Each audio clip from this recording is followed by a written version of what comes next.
በዘመናችን የዓለም ሀያልነት የሚለካው በኒውክሌር ቦምቦች ብዛት፣ በታንኮች ግዙፍነት ወይንም በወታደሮች ብርታት ብቻ ሳይሆን ብርቅዬ ማዕድናት ተብለው በሚጠሩትና በሰው ዓይን በማይታዩ ጥቃቅን ንጥረ ነገሮች ሆኗል። ዛሬ ዓለም እጅግ አስፈሪና ሰቅጣጭ በሆነ የታሪክ መስቀለኛ መንገድ ላይ ትገኛለች። በአንድ በኩል የአሜሪካ ወታደራዊ ግርማ፣ የቴክኖሎጂ የበላይነትና የዓለም ፖሊስነት ሲቆም፣ በሌላ በኩል ደግሞ ይህንን ግርማ በቁጥጥሯ ስር ያዋለችውና የአሜሪካን የጦር ማሽን የልብ ትርታ በእጇ የጨበጠችው ቻይና ትገኛለች። አሜሪካ ዘመናዊ የጦር መሳሪያዎቿን ለመስራት የምትጠቀምባቸው ማግኔቶች፣ ሰርኪቶችና ንጥረ ነገሮች በሙሉ ማለት ይቻላል የሚመጡት ከታሪካዊውና ስትራቴጂካዊ ባለጋራዋ ከቻይና መሆኑ የዋሽንግተንን ብሔራዊ ደህንነት በመቃብር አፋፍ ላይ እንዲቆም አድርጎታል። ይህ ተራ የንግድ ግንኙነት ወይንም የገበያ ትስስር ሳይሆን አሜሪካ በገዛ ፈቃዷና በዓመታት ቸልተኝነት አንገቷን ለቻይናው ድራጎን አሳልፋ የሰጠችበት ታሪካዊ ውርደት፣ ሰቅጣጭ የጥገኝነት ሰንሰለትና የብሔራዊ ሉዓላዊነት ውድቀት ማሳያ ነው። የዚህ አሰቃቂና አስደንጋጭ ጥገኝነት ጥልቀት የሚታየው በፔንታገን የጦር መሳሪያ ማከማቻዎች ውስጥ ነው። አንድ ቶምሃውክ ክሩዝ ሚሳኤል በዓለም ተወዳዳሪ የሌላቸው ኤፍ-35 ገዳይ የጦር አውሮፕላኖች፣ ሰው አልባ ድሮኖችና የታድ ሚሳኤል መከላከያ ስርዓቶች ያሉ እጅግ ውድ ውስብስብና የቴክኖሎጂ ጥግ የሆኑ መሳሪያዎች ያለነዚህ ብርቅዬ ማዕድናት ተራ የብረት ክምርና የማይረቡ ቁሶች ብቻ ናቸው። አንድ የ150 ሚሊዮን ዶላር አውሮፕላን ስራውን እንዲያከናውንና በጠላት ላይ ጥቃት እንዲሰነዝር ቢያንስ $20,000 የሚያወጡ ቻይና ሰራሽ ማግኔቶችንና ንጥረ ነገሮችን የግድ ይፈልጋል። ይህ ማለት ቤጂንግ እነዚህን ንጥረ ነገሮች ለአሜሪካ መከልከል ብትጀምር ወይንም ቬቶ ብታደርግ የአሜሪካ ጦር ማሽን በአንድ ጀንበር ቆሞ ይቀራል። አውሮፕላኖቿ ከአውሮፕላን ማረፊያም አይነሱም፣ ሚሳይሎቿም ኢላማቸውን አይመቱም ማለት ነው። በመካከለኛው ምስራቅ የተቀሰቀሰውና ኢራንን ያካተተው ጦርነት የአሜሪካን የሚሳኤልና የቦምብ ክምችት በከፍተኛ ፍጥነት እያመናመነው ባለበት በዚህ አደገኛ ወቅት አሜሪካ አዳዲስ መሳሪያዎችን ለመስራት የቻይናን ደጅ ለመጥናት እና የቤጂንግን ፈቃድ ለመጠባበቅ መገደዷ የዓለማችን ትልቁ የጂኦፖለቲካዊ ምጸትና የሀያልነት ውድቀት ተደርጎም ይወሰዳል። ፕሬዚዳንት ዶናልድ ትራምፕ ይህንን ታሪካዊና ብሔራዊ ስህተት ለመቀልበስ የወሰዱት እርምጃ እጅግ ጥብቅ፣ ቁጣ የተሞላበትና አሜሪካን ከዚህ መርዛማ ጥገኝነት ለማውጣት የሚታገል ነው። ባለፈው ሐምሌ 20 ቀን 2026 ዓ.ም ባስተላለፉት እጅግ አስቸኳይ ትዕዛዝ የመከላከያ ተቋራጮች ከቻይና የሚመጡ ማዕድናትንና ማግኔቶችን እንዳይጠቀሙ በይፋ ከልክለዋል። ይህ ትዕዛዝ በፔንታገን እና በታላላቅ የጦር መሳሪያ አምራቾች ላይ ታላቅ ድንጋጤንና ሽብርን የፈጠረ ሲሆን አሜሪካ ለዘመናት በቸልተኝነት የፈጠረችው የጥገኝነት ማነቆ አሁን ትንፋሽ እያሳጣት ይገኛል። ትራምፕ የነጻነት ተቋም ወይንም ፍሪደም ፋሲሊቲ የሚል ስያሜ የተሰጣቸውን የሀገር ውስጥ ማቀነባበሪያዎችን ለመገንባትና የቻይናን የበላይነት ለመስበር በቢሊዮን የሚቆጠር ዶላር ቢመድቡም የቻይናን የ40 ዓመታት ስልታዊ የበላይነት በአንድ ጀንበር መስበር ግን የማይቻል የፈተና ተራራና እጅግ አድካሚ ጉዞ ሆኖባቸዋል። አሜሪካ ዛሬ የገዛ ራሷን መሳሪያ መስራት አቅቷት በቻይና አፈር ላይ መንጠልጠሏ በዓለም ፊት ያላትን ግርማ ሞገስ ክፉኛ አዋርዶታል። ቻይና ይህንን ስትራቴጂያዊ የበላይነት የገነባችው በአጋጣሚ ሳይሆን በረጅም ጊዜ እቅድ፣ በጥልቅ ጥናትና በአሰቃቂ ስልት ነው። አሜሪካና አውሮፓ በማዕድናት ቁፋሮ ወቅት የሚከሰተውን የአካባቢ ብክለት በመፍራትና ለሕዝብ ጤና በመጨነቅ ማጣሪያዎቻቸውን ሲዘጉ፣ ቻይና ግን አካባቢዋን፣ ወንዞቿንና ሕዝቦቿን መስዋዕት አድርጋ የዓለምን የብርቅዬ ማዕድናት ገበያ በብቸኝነት ተቆጣጥረዋለች።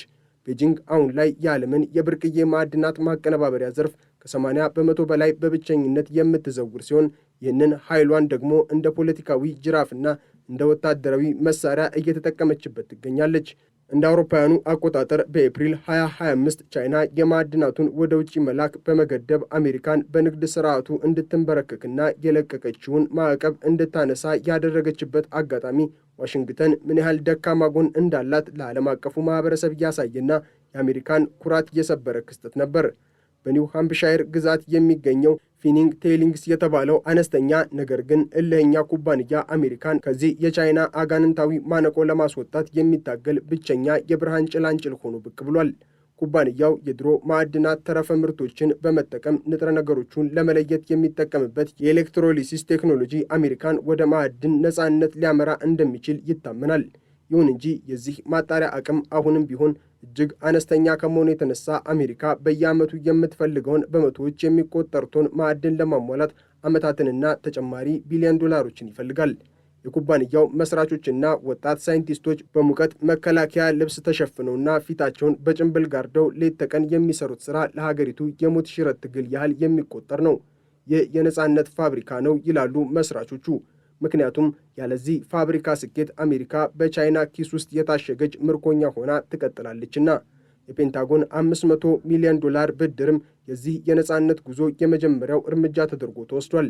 በአሁኑ ወቅት በመካከለኛው ምስራቅ ከኢራን ጋር የተከፈተው መጠነ ሰፊ ጦርነት የአሜሪካን ወታደራዊ አቅምና ጥንካሬ እስከ ጥግ ድረስ እየፈተነው ይገኛል። አሜሪካ እስራኤልንና ሌሎች ቀጠናዊ አጋሮቿን ለመከላከል የምትተኩሳቸው እያንዳንዱ ሚሳኤሎች፣ ቦምቦችና የሚሳኤል መከላከያዎች የቻይናን ንጥረ ነገሮችና የማግኔት ውጤቶች ናቸው። የስትራቴጂክና ዓለም አቀፍ ጥናት ማዕከል ማለትም CSIS ባወጣው እጅግ አስደንጋጭና ተስፋ አስቆራጭ ማስጠንቀቂያ መሠረት አሜሪካ አሁን የተመናመነውን የሚሳኤል ክምችት መልሳ ለመገንባት ቢያንስ 3 ዓመታት ይፈጅባታል። ይህም ማለት በዚህ ረጅም ጊዜ መሃል ከቻይና ጋር ቀጥተኛ ወታደራዊ ግጭት ቢፈጠር አሜሪካ የምትተኩሰው ጥይትና ሚሳኤል አታ በጠላቷ ፊት በባዶ እጇ ልትቆም የምትችልበት ዕድል ሰፊ ነው። ይህንን አሰቃቂና አሳፋሪ ሁኔታ ለመቀየር ፔንታገን እስከ ጥር 1 ቀን 2027 ዓ.ም ድረስ የመከላከያ ተቋራጮች በቻይና ንጥረ ነገሮች ላይ ያላቸውን ጥገኝነት ሙሉ በሙሉ እንዲያቆሙ የጊዜ ገደብ ቢያስቀምጥም በመሬት ላይ ያለው እውነታ ግን ከአሜሪካ አቅም በላይ እየሆነና በቤጂንግ እግር ስር እየወደቀ መጥቷል። አሜሪካ በቻይና ላይ ያላት ጥገኝነት የማዕድን ብቻ ሳይሆን የቴክኖሎጂ፣ የእውቀትና የኢንዱስትሪ መዋቅር ጭምር ነው። ቻይና እነዚህን ንጥረ ነገሮች ወደ እጅግ ኃይለኛ ማግኔት ለመለወጥ የሚያስችል እጅግ የረቀቀ መሠረተ ልማትና የሰለጠነ የሰው ኃይል ለ10 ዓመታት እየገነባች ሲሆን አሜሪካ ግን ይህንን ጥበብ ለዘመናት ችላ በማለቷ አሁን እንደ አዲስ ተማሪ ሆና ከመጀመሪያው ለመጀመር እየተገደደች ነው። እንደ ኒዮዲሚየም፣ ፕራሲዲየም፣ ዲስፕሮሲየም እና ሳማሪየም ያሉ ንጥረ ነገሮች ስማቸው እንኳን ለመጥራት የሚከብድ ቢሆንም የአሜሪካ ኃያልነትና ወታደራዊ የበላይነት ግን በእነዚህ ንጥረ ነገሮች ላይ የተመሠረተ ነው። ያለ ሳማሪየም ኮባልት ማግኔት ቶምሃውክ ሚሳኤል ግቡን አይመታም። ያለ ዲስፕሮሲየም የኤፍ-35 ሞተር በከፍተኛ ሙቀት ምክንያት ይቀልጣል። አሜሪካ የዓለምን ሰማይና ባህር እቆጣጠራለሁ ብትልም የቆመችበት መሬትና የምትጠቀምበት መሳሪያ ግን በቻይና ፈቃድ ስር እየወደቀ ነው። አንዳንድ የአሜሪካ ኩባንያዎች እንደ ፈረንሳይ ካሉ የአውሮፓ አጋሮች ጋር በመሆን አማራጭ የአቅርቦት ሰንሰለት ለመፍጠር በከፍተኛ ጭንቀት እየጣሩ ነው። በፈረንሳይ ላሮሼል ከተማ የተተዉ አሮጌ የማዕድን ክምሮች አሁን እንደ ወርቅ እየታዩ የአሜሪካን ሚሳኤሎች ለመታደግና አዲስ ሕይወት ለመስጠት ጥቅም ላይ እየዋሉ ነው። ይሁን እንጂ የቻይናው የበላይነት እንደ ሰርጥ የተዘረጋ እንደ ድር የተሳሰረና በዓለም ዙሪያ እንደ መረብ የተዘረጋ በመሆኑ አሜሪካ ከዚህ መረብ ለማምለጥ የምታደርገው ሩጫ በጨለማ ውስጥ መንገድ የመፈለግ ያህል ከባድና አሰቃቂ ሆኖባታል። ቻይና ንጥረ ነገሮቹን እንደ ፖለቲካዊ መሳሪያና እንደ ኒውክሌር ቦምብ በመጠቀም አሜሪካንና ጃፓንን በተደጋጋሚ በማስፈራራት ለከፋ ዲፕሎማሲያዊና ወታደራዊ ሽንፈት ዳርጋቸዋለች። ይህ ታላቅና ሰቅጣጭ የቀውስ አዙሪት የሚያሳየው አንድ መራር እውነት አለ። እርሱም አሜሪካ በገዛ እጇ የገነባችው የግሎባላይዜሽን ስርዓት ዛሬ ለራሷ ወጥመድና የሞት ማነቆ ሆኖባታል። ወጪን ለመቀነስና ትርፍን ለማሳደግ በሚል የሀገሪቱን ወሳኝ የሆኑ የስትራቴጂክ ኢንዱስትሪዎች ወደ ቻይና ማዛወር አሁን ላይ አሜሪካን የራሷ ጠላት፣ ምርኮኛና የቤጂንግ ታጋች አድርጓታል።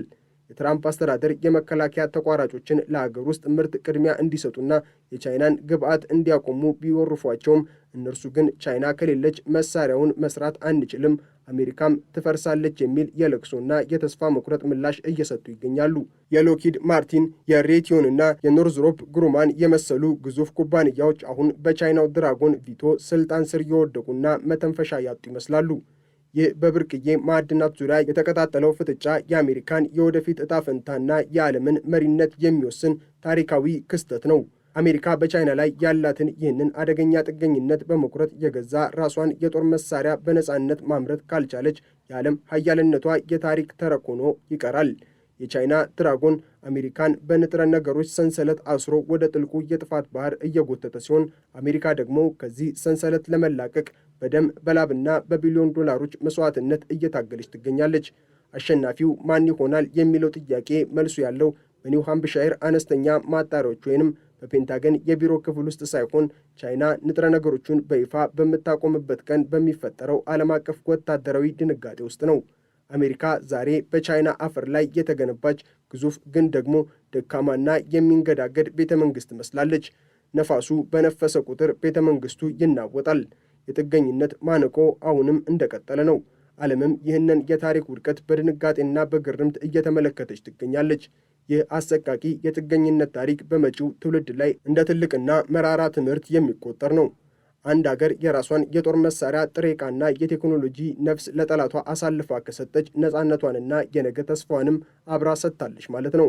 አሜሪካ ዛሬ በዚህ እውነት እየተለበለበችና እየተቆላች ትገኛለች። የቻይና ብርቅዬ ማዕድናት የአሜሪካን ብሔራዊ ደህንነት በመቃብር አፋፍ ላይ አስቀምጠውታል። አሜሪካ ከዚህ ሲኦላዊ ጥገኝነት ለመውጣት የምታደርገው ጥረት ጊዜው እያለቀባት ነው። የጥፋት መለከቱም በቤጂንግ እጅ ውስጥ ሆኖ ሊነፋ ጥቂት ሰከንዶች ብቻ ቀርተውታል። እውነቱ መራራና ሰቅጣጭ ነው። አሜሪካ በስም የዓለም ሀያል ብትባልም ልቧ ግን በቻይናው ድራጎን እጅ ውስጥ ይገኛል። ይህ የታሪክ ጠባሳ ደግሞ ለዘመናት የአሜሪካን የውድቀትና የቻይናን ብልሃት የሚያስታውስ ጥቁር መጋረጃ ሆኖ በሰው ልጅ ታሪክ መዝገብ ላይ ተቀርጾም ይኖራል። በመቶ ሺዎች የሚቆጠሩ የአሜሪካ ወታደሮች በመካከለኛው ምስራቅ ለሀገራቸው ክብር ሲፋለሙ የያዙት መሳሪያ ግን በጠላታቸው ቻይና ቸርነት የተሰራ መሆኑን ቢያውቁ ምን ሊሰማቸው እንደሚችል መገመት አይከብድም። ይህ የሞራል ውድቀት ከአካላዊው ውድቀት በላቀ ሁኔታ አሜሪካን እያፈረሳት ይገኛል። ትራምፕ በነፃነት ፋብሪካዎች በኩል አዲስ ተስፋ ለመዝራት ቢሞክሩም የቻይናው ሞኖፖሊ ግን እንደ ድንጋይ የጠነከረ ነው። ዛሬ አሜሪካ እየጮኸች ነው። ቻይና ግን በዝምታ የጥፋት መረቧን ይበልጥ እያጠበቀች ነው። የወደፊቱ ዓለም በዲሞክራሲ እሴቶች ሳይሆን በማዕድን ኃይል የሚመራ መሆኑን ይህ ክስተት በግልጽ አረጋግጧል። አሜሪካ ዛሬ በገዛ ላቧና በገዛ ቴክኖሎጂዋ የታነቀች ምስኪን ግዙፍ ሆናለች። የብርቅዬ ማዕድናት ጦርነት ገና አሁን መጀመሩ ሲሆን መጨረሻው ግን የአሜሪካን የበላይነት የቀበረ ታሪካዊ ክስተት ሊሆን እንደሚችል የፖለቲካ ሳይንቲስቶች በከፍተኛ ስጋት እየገለጹ ይገኛሉ። የአሜሪካ ወታደራዊ ተቋራጮች አሁን ባለበት ሁኔታ ውስጥ በሁለት እሳት መካከል ተቀጥቅጠዋል። በአንድ በኩል የትራምፕ አስተዳደር ከቻይና ግብዓት አቁሙ የሚል ጥብቅ ትዕዛዝ ሲሰጣቸው፣ በሌላ በኩል ደግሞ ቻይና እኔን ካልገዛችሁ መሳሪያ አትሰሩም በሚል በምስጢር እያስፈራራቻቸው ነው። ይህ የዲፕሎማሲና የወታደራዊ ቁማር አሜሪካን ወደማይቀለበስ የፖለቲካ ትርምስ ውስጥ ከቷታል። የብርቅዬ ማዕድናት ጉዳይ አሁን የብሔራዊ ክብርና የሕልውና ጉዳይ ሆኗል። አሜሪካ ከዚህ የጥገኝነት ሲኦል ወጥታ ዳግም ነፃነቷን ታገኝ ይሆን ወይንስ በቻይናው ድራጎን እጅ ስር ለዘላለም ተንበርክካ ትቀራለች? መልሱ ያለው በሚቀጥሉት ጥቂት ወራት ውስጥ በሚከናወኑት የሀገር ውስጥ ማቀነባበሪያ ግንባታዎች ውጤት ላይ ብቻ ነው። ነገር ግን እስከዚያው ድረስ የዓለም ሀያሏ አሜሪካ ልብ በቤጂንግ እጅ ውስጥ ሆኖ መምታቱን ይቀጥላል። ይህ የታሪክ ውርደት ደግሞ ፈጽሞ ሊረሳ የማይችልና በመጪው ትውልድ ላይ እንደ ጥቁር ጠባሳ የሚቀመጥ ዘላለማዊ እውነት ሆኗል። አሜሪካ ዛሬ በቻይና አፈር ላይ የተገነባች ደካማ ቤተ መንግሥት መስላለች። የጥፋት መለከቱም እየተነፋ ይገኛል።